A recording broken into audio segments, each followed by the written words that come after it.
नमस्कार, राम राम, राधे राधे। स्वागत है आपका अपने यूट्यूब चैनल पायल अकेडमी में। आइए दोस्तों, हम लोगों ने जो यूपी स्पेशल की श्रृंखला स्टार्ट की थी, उसी को आगे कंटिन्यू करते हुए आज हम लोग प्रारंभ करने वाले हैं उत्तर प्रदेश में स्थित प्रमुख पार्क और एवं सिटियां। किस पार्क में क्या बनता है, कौन सा पार्क किस नाम से जाना जाता है, इसमें क्या है, इसी के बारे में आज हम लोग संपूर्ण जानकारी कलेक्ट करेंगे।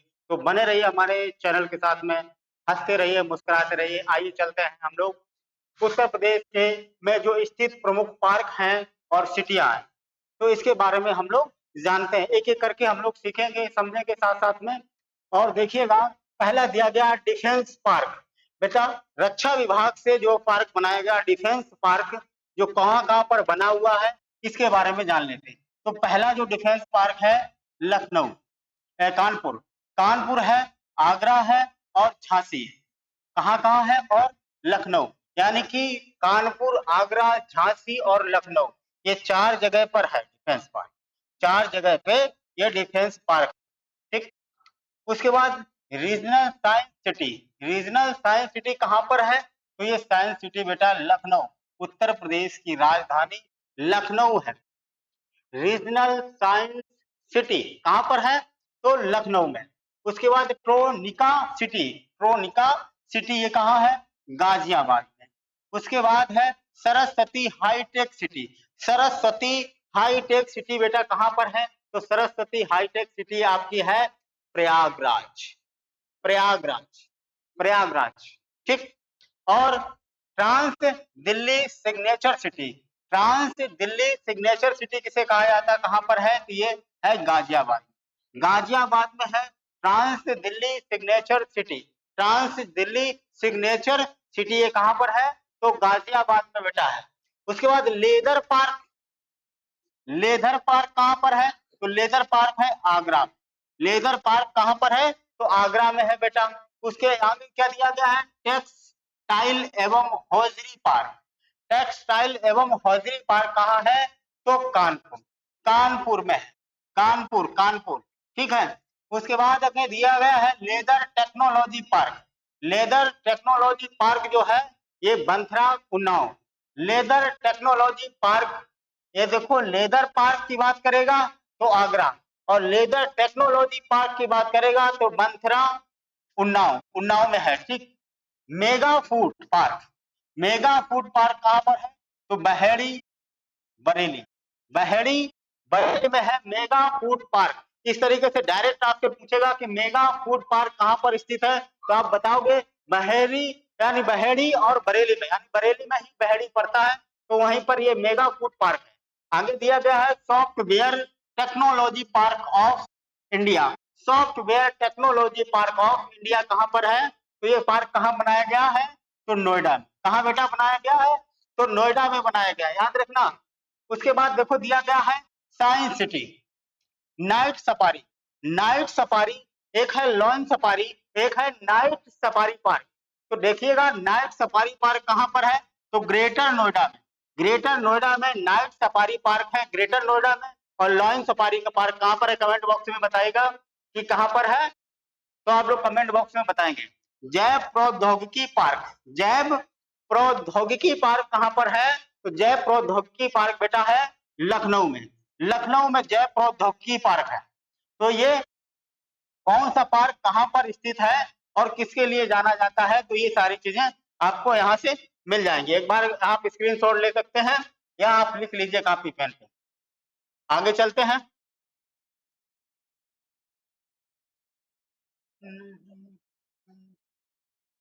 ठीक ना, आवाज आए? देखिएगा, एग्रो पार्क। एग्रो पार्क कहां पर है?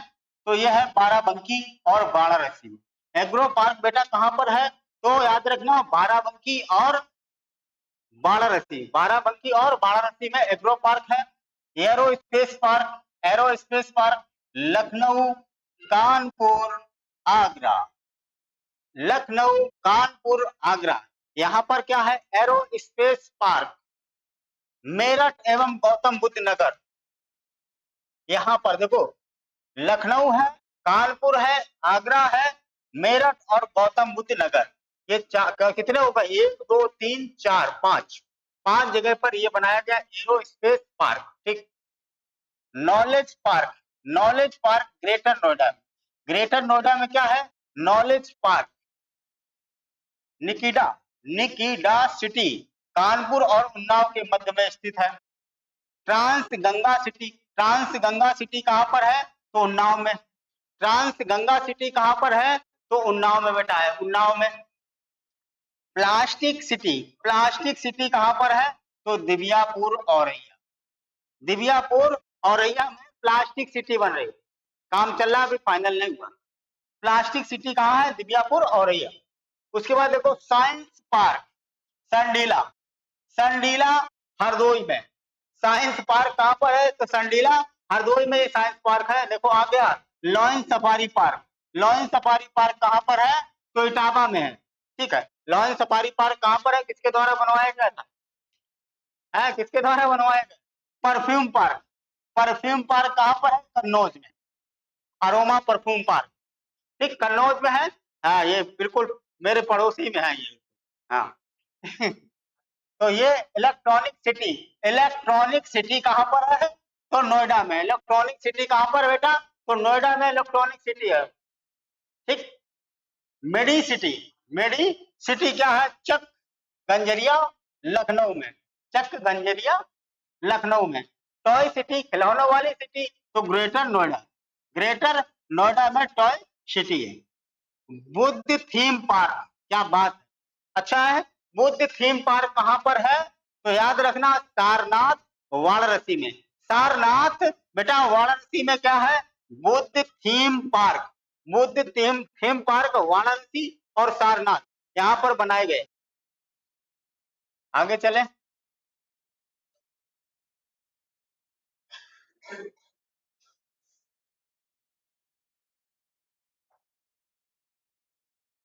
आगे क्या दिया गया है, रक्षा औद्योगिक गलियारा, रक्षा औद्योगिक गलियारा कहां कहां बने हैं, तो ये देखो अलीगढ़, आगरा, झांसी, चित्रकूट, कानपुर तथा Lucknow.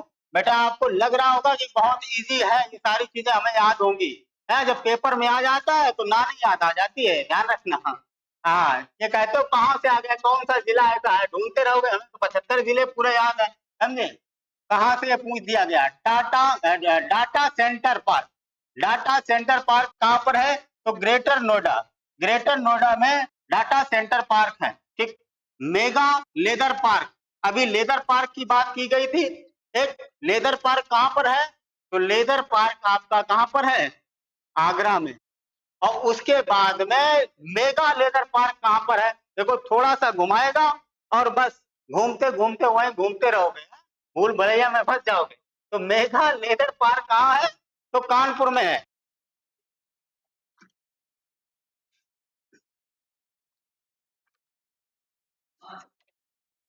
Mega leather park Kanpur में है। निर्यात संवर्धन औद्योगिक पार्क, निर्यात संवर्धन औद्योगिक पार्क कहां पर है, तो ग्रेटर नोएडा और आगरा में, आगरा में, यानी दो जगह है, ग्रेटर नोएडा और आगरा में निर्यात संवर्धन औद्योगिक पार्क। देखिएगा मेगा टेक्सटाइल पार्क, पीएम योजना है, यानी पीएम मित्र योजना के तहत ये बना है, तो ये भी याद रखना। देखो एक टेक्सटाइल वहां पे था पार्क, और ये क्या है, मेगा टेक्सटाइल पार्क है, और ये पीएम मित्र योजना के तहत बना है। तो ये लखनऊ हरदोई का सम्मिलित क्षेत्र है, हरदोई और लखनऊ का सम्मिलित क्षेत्र है। मसाला पार्क, क्या बात है, मसाला पार्क, हाँ मसाला पार्क क्या है, रायबरेली में है, मसाला पार्क रायबरेली में है। Night safari park greater Noida और कुकरेल लखनऊ में। ठीक, तो कुकरेल लखनऊ, ग्रेटर नोएडा और कुकरेल लखनऊ में। और जैव प्रौद्योगिकी पार्क, जैव प्रौद्योगिकी पार्क कहां पर है, तो लखनऊ में। ये कई बार आपको लिखना पड़ेगा, कई बार आप जब लिखोगे तब आप मंथन करोगे, तब जाकर के यहाँ से आंसर निकल पाएगा। हाँ, ऐसे क्वेश्चन पूछ लिया जाता है, यूपीएसआई भी पूछे जाते हैं, यारो यारो में भी पूछे जाते हैं, मैचिंग करने के लिए बहुत पूछ देता है, हल्की बारीक गलतियां होती हैं, और बस वहीं पर लड़के क्या करते हैं, बैठ के क्या करेंगे, यार ये सारी चीजें मुझे तो याद थी, अब मेरे दिमाग में कुछ नहीं चल रहा है। ठीक। हाँ हाँ, हाँ वही करेंगे भैया, सही कह रहे। फार्मा पार्क, फार्मा पार्क कहाँ पर है? तो ललितपुर है। ललितपुर बेटा, ललितपुर में फार्मा पार्क। ललितपुर में क्या है? Pharma park.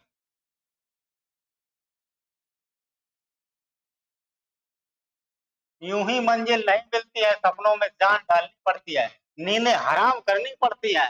सपने ऐसे ही नहीं पूरे हो जाते हैं, हाँ हाँ हाँ करते रहते हैं, समझे?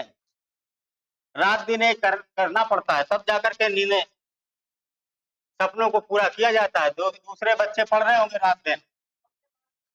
ताम्र पाषाण, ताम्र पाषाण का क्या मतलब है? ताम्र पाषाण यानी कि आप पाषाण काल लेते हैं, उत्तर प्रदेश का इतिहास यहाँ से प्रारंभ हो जाता बेटा।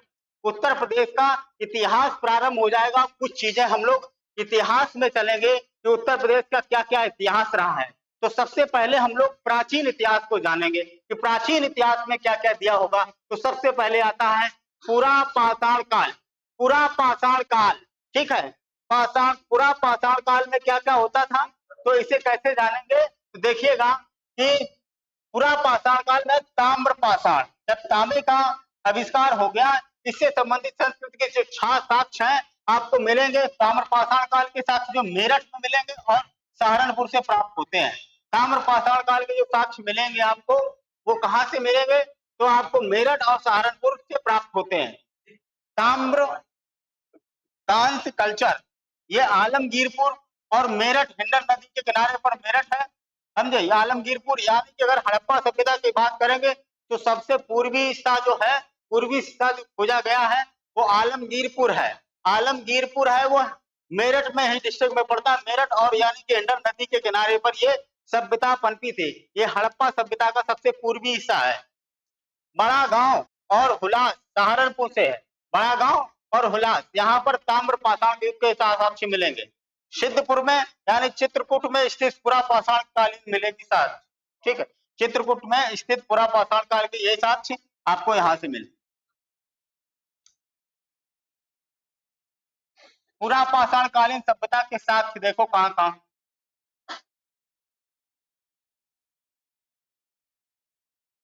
प्रयागराज के बेलन घाटी से, प्रयागराज से के बेलन घाटी से पूरा पाषाण कालीन सभ्यता के क्या मिलते हैं? साक्ष्य मिलते हैं। जैसे पूछ लेता आप बेलन घाटी का संबंध किस सभ्यता से है, तो पूरा पाषाण कालीन सभ्यता से है। बेलन घाटी यानी बेलन घाटी कहाँ पर है, तो आप बता सकते हो प्रयागराज में है। सोनभद्र के सिंगरौली, सिंगरौली घाटी में भी पूरा पाषाण कालीन सभ्यता के साक्ष्य मिलेंगे। पूरा पाषाण कालीन के सभ्यता के साक्ष्य मिलेंगे सोनभद्र के सिंगरौली घाटी में आपको यहाँ मिलेंगे।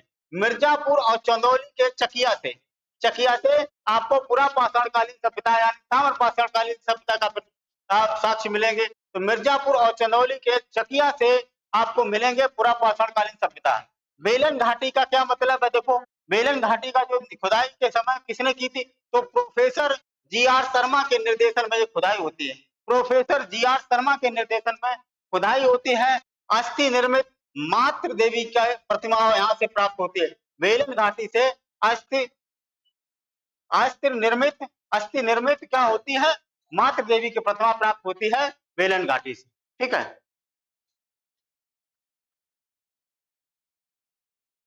खूब पता रहा समय कितने टाइम पढ़ाई रहे, समय है। चलिएगा, उत्तर प्रदेश मध्य पाषाण काल, क्या बात, मध्य पाषाण काल के बारे में जान लेते हैं।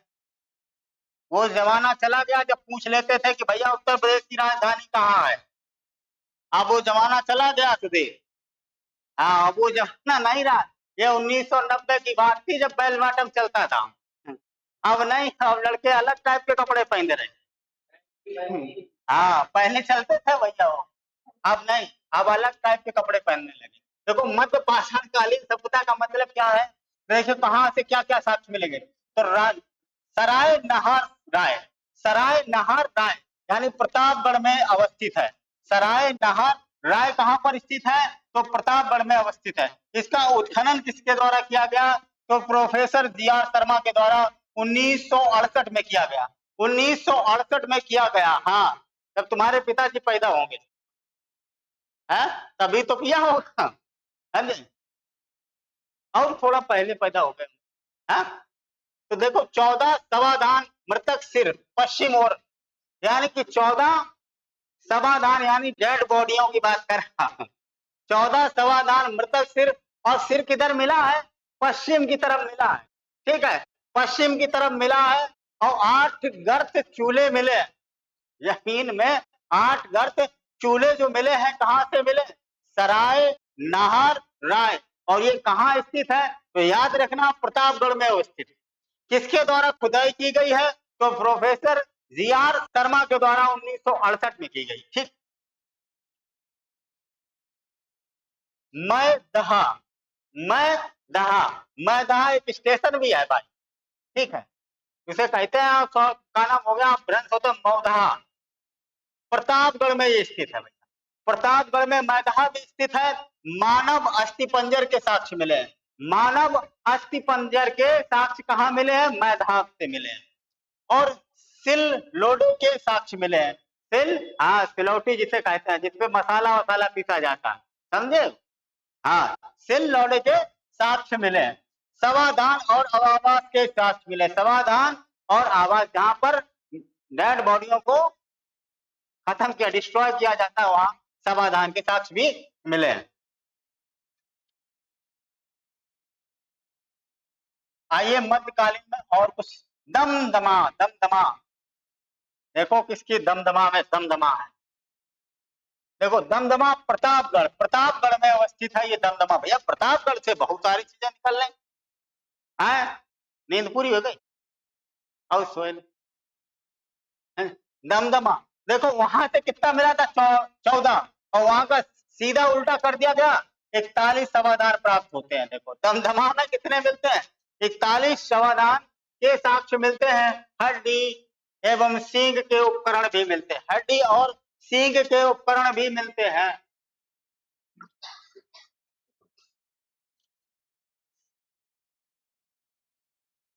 आगे चलो। आभूषण और गर्त चूल्हे मिले, बात क्या बात है। हाँ, महिलाओं के लिए आभूषण की व्यवस्था यहाँ से हो जाती है, यहाँ से महिलाओं के लिए आभूषण की व्यवस्था हो जाती है।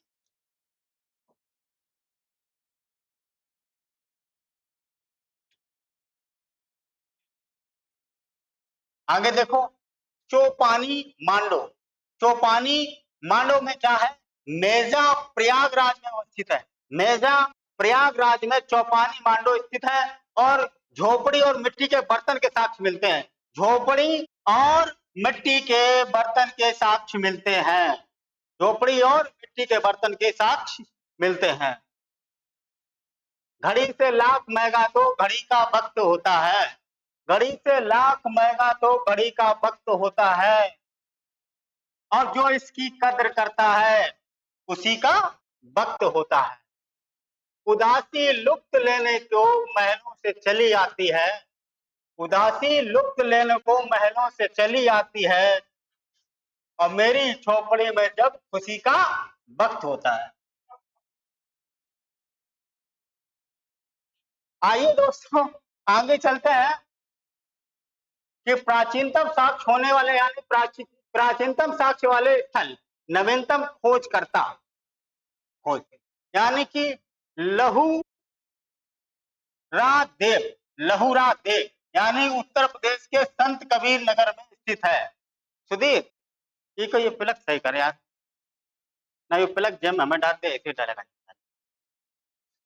तो उत्तर प्रदेश के संत कबीर नगर में स्थित है लहूरादेव।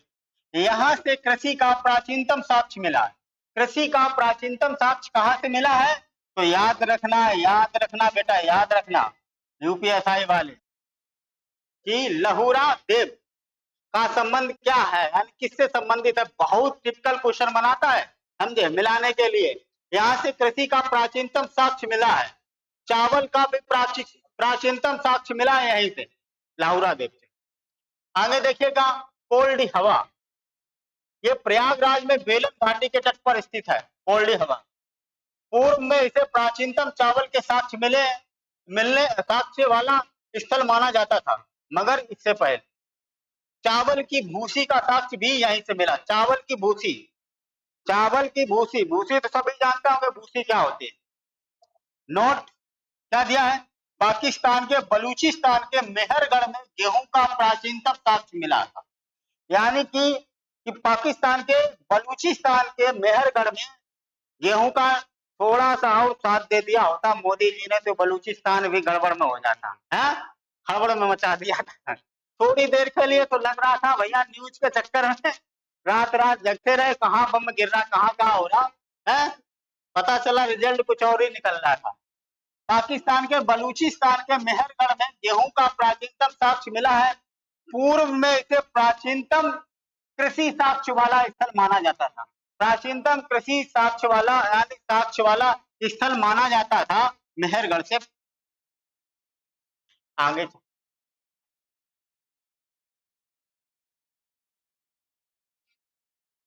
क्या दिया गया, ताम पाषाण कालीन साक्ष्य, सनौली बागपत, सनौली बागपत, यानी कि वर्ष 2005 में एएसआई द्वारा उत्खनन जारी है। एक प्रमुख कब्रिस्तान स्थल की पहचान हो चुकी है भैया। हाँ, देखो जाकर के वहां पर किसकी कब्र बनी है। अभी कब्र की नहीं पता चल रहा किसकी बनी, कब्रिस्तान की पता चल गई हमें।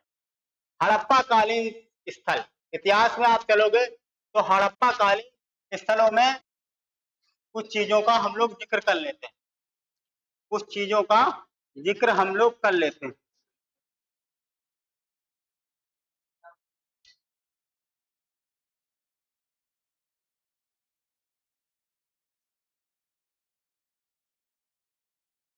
हुलास सहारनपुर जिले में स्थित है।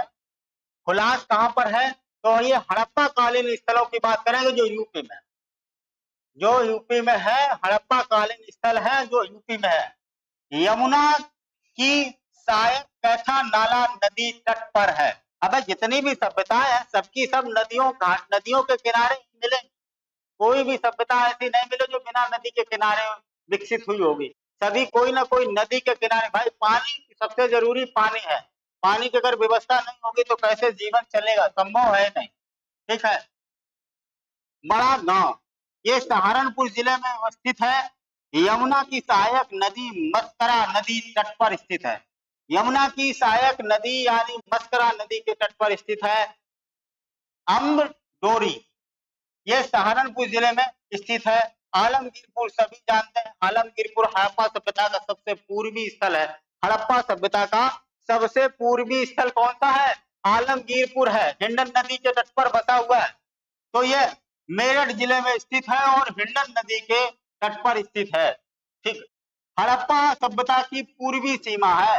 हड़प्पा सभ्यता का पूछेगा ऐसे, हड़प्पा सभ्यता का पूर्वी सीमा कौन सी है, तो ये आलमगीरपुर है। कपास उपजाए जाने के साक्ष्य भैया कहाँ मिलते हैं, यही मिलते हैं आलमगीरपुर में, आलमगीरपुर में मिलते हैं। कपास उपजाए जाने के साक्ष्य आपको आलमगीरपुर में मिले।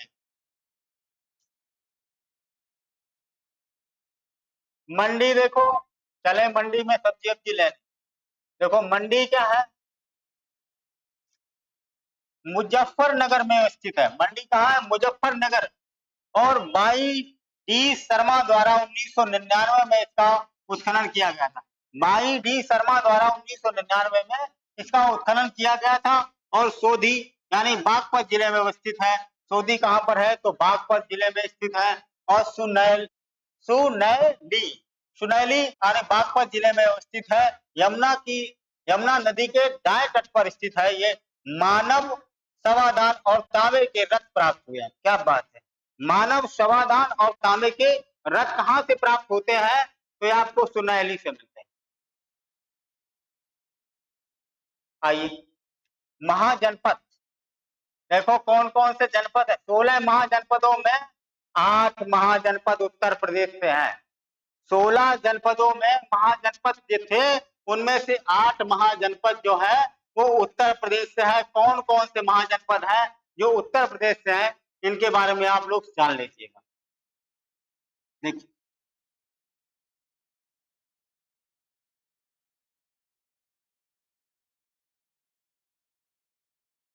देखो 16 महाजनपदों में 8 महाजनपद महाजनपद मध्य प्रदेश यानी आधुनिक उत्तर प्रदेश से संबंधित है। पहले से मध्य देश कहा जाता था। देखो काशी, कोसल, पांचाल, मल्ल, मत्स्य, सूरसेन, कुरु और चेदी। एक बार फिर से देख लो, काशी, कोसल, पांचाल, मल्ल, मत्स्य, सूरसेन, कुरु और चेदी। ये अन्य महाजनपद में मगध हुआ, अंग हुआ, अवंती हुआ, गांधार हुआ, कंबोज हुआ, भज्ज हुआ, कुरु हुआ, मत्स्य हुआ और अस्तक हुआ। ये और जनपदों में ये आते।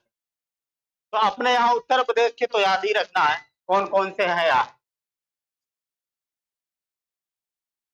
शुरू से ही उत्तर प्रदेश का वर्चस्व रहा भैया। महाजनपद काशी, अब एक एक करके इनकी राजधानी, इनका क्षेत्र, ठीक है। देखो काशी महाजनपद गंगा के तट पर स्थित, राजधानी इसकी क्या थी?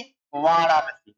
काशी महाजनपद की राजधानी कहाँ थी? तो वाराणसी में थी। कहाँ थी? तो वाराणसी में थी। और मल्ल की बात करोगे तो नौ कुलों का संघ था। 9 कुलों का संघ किसमें था? तो मल्ल।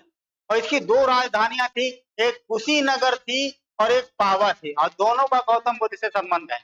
कुशीनगर और पावा यानी कि 2 राजधानियां मल्ल की थी और 9 कुलों का संघ था। 9 कुलों का संघ था और मल्ल क्या था? मल्ल महाजनपद। और इसकी 2 राजधानियां थी, एक कुशीनगर थी और एक पावा थी। आइए चलते हैं कौशल कहां पर स्थित है? अवध वाला जो क्षेत्र था वो कहा जाता था कौशल। कौशल कौन सा क्षेत्र था? अवध वाला जो क्षेत्र था वो कौशल कहा जाता था। उल्लेख कहां मिलता है इसका? तो सतपथ ब्राह्मण में। सतपथ ब्राह्मण में इसका उल्लेख मिलेगा। उत्तरी भाग राजधानी है साकेत, अयोध्या में। यानी कि कौशल की जो उत्तरी भाग की राजधानी है वो साकेत है, जिसे कौशल कहा है, अयोध्या में है। और दक्षिण भाग की राजधानी श्रावस्ती। दक्षिण भाग की राजधानी क्या थी? श्रावस्ती थी। दक्षिण भाग की राजधानी क्या थी? श्रावस्ती थी।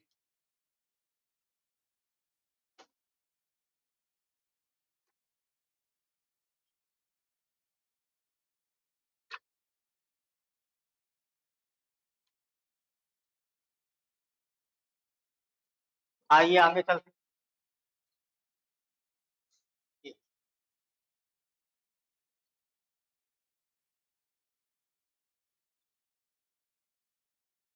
अब देखो पांचाल की, पांचाल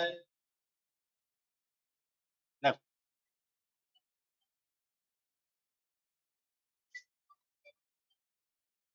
पांचाल यानी वर्तमान में रोहिलखंड वाला क्षेत्र जो बदायूं, बरेली और फर्रुखाबाद वाला क्षेत्र था। बदायूं, बरेली और फर्रुखाबाद वाला क्षेत्र था वो पांचाल महाजनपद के अंतर्गत आता था। इसकी 2 राजधानियां थी, एक उत्तरी भाग की राजधानी अहिछत्र थी और दक्षिणी भाग की राजधानी काम्पिल्य थी। ठीक है, तो 2 इसकी राजधानियां थी। मत्स्य महाजनपद यानी प्रयागराज क्षेत्र के समीप अवस्थित था। मत्स्य महाजनपद प्रयागराज के क्षेत्र के समीप अवस्थित था, जो आसपास क्षेत्र था। राजधानी कोसम यानी वर्तमान में कौशाम्बी क्षेत्र। कोसम यानी वर्तमान में कौशाम्बी क्षेत्र। और जान लीजिए कुरु महाजनपद की, इसकी राजधानी थी इंद्रप्रस्थ। इंद्रप्रस्थ हस्तिनापुर तथा विस्तार मेरठ दिल्ली तक क्षेत्र इसका जाता था इंद्रप्रस्थ का। ठीक है, हाँ हस्तिनापुर। चेदी महाजनपद आधुनिक क्षेत्र बुंदेलखंड वाला जो क्षेत्र था वो चेदी महाजनपद का था। चेदी महाजनपद का जो बुंदेलखंड वाला जो क्षेत्र था वो चेदी महाजनपद के अंतर्गत है। ठीक, आगे देखो राजधानी इसकी क्या थी? सुक्तिमती अथवा सोक्तिवती। सुक्तिमती अथवा सोक्तिवती। आगे चलते हैं सूरसेन महाजनपद की। सूरसेन के बारे में जान लीजिए।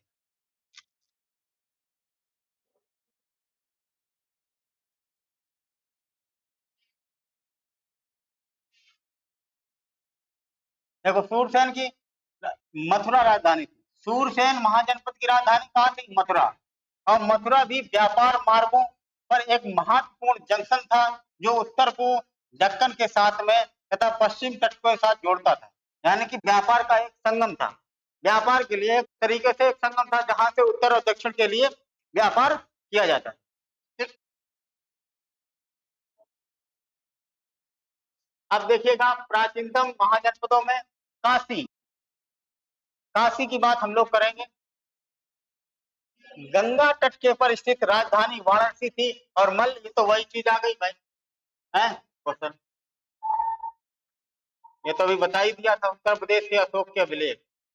ठीक। हाँ, ये आ, ठीक।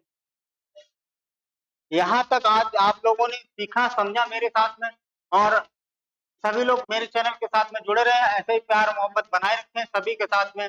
और सभी लोग अपने अपने ग्रुपों और दोस्तों के साथ में इस वीडियो के लिंक को जरूर शेयर करें, और एक बहुत अच्छा प्यारा सा कमेंट भी कर दिया करें, जिससे हम लोगों को मोटिवेट ऊर्जा मिलती है, जिससे लगेगा कि हाँ कोई कमी होगी तो उसको सुधारा जाएगा उसके बाद में। क्योंकि व्यक्ति एक कमियों का पुतला होता है, वो धीरे धीरे यहाँ पर आकर के खड़ा होकर के फिर सीखता है, और जीवन पर्यंत तक सीखता है। ये भी सच्चाई है। कोई भी व्यक्ति अपने आप में परिपूर्ण नहीं होता है। जब भी आएगा वो जन्म उसका होगा, उसके बाद जब तक उसकी मृत्यु नहीं हो जाती तब तक वो कुछ ना कुछ सीखता रहता है, और सीखना भी चाहिए। क्योंकि व्यक्ति अगर सीखेगा नहीं तो आगे अपना अपना विकास नहीं कर पाएगा, ना अपना कर पाएगा, ना अपने समाज का कर पाएगा, ना अपने घर परिवार का कर पाएगा। तो सबसे पहले क्या होना चाहिए कि व्यक्ति अब जीवन पर्यंत कुछ ना कुछ नया सीखे। और आप लोग ऐसे ही पढ़ते रहिए, एंजॉय के साथ में खुश रहिए, मस्त रहिए। इसी के साथ में आज की वीडियो यहीं तक रखते हैं। अगली क्लास में आप लोगों के साथ में फिर से रूबरू होंगे, और इसी के आगे आपको पढ़ने को मिलेगा। आपको अशोक के अभिलेखों के बारे में हम लोग सीखेंगे, समझेंगे। बेटा सेक्सुअल चीजें बताई जा रही हैं, क्योंकि अवड़ खबड़ दुनिया की बात, फालतू फालतू चीजों को हम लोग पढ़ाते नहीं है। क्योंकि अब जो चीजें पूछी जाती है वो तथ्यात्मक चीजें पूछी जाती है, फैक्चुअल पूछी जाती हैं। और पहले जो पूछने कुछ पैटर्न था यार, वो यार कोई भी सब्जेक्ट कोई भी पेपर का सब पूछने का अलग तरीका होता था, नजरिया होता था। मगर अब धीरे धीरे कभी कंपटीशन धीरे बढ़ता चला गया, लेवल बढ़ता चला गया, तो अलग टाइप के लोग एग्जामिनर क्वेश्चन पूछने लगे। तो बने रहिए, खुश रहिए, मस्त रहिए मेरे साथ में, हंसते रहिए, मुस्कुराते रहिए। जय हिंद, वंदे मातरम, राम राम, राधे राधे। लाइक कमेंट और शेयर जरूर करें। थैंक यू, धन्यवाद, राम राम।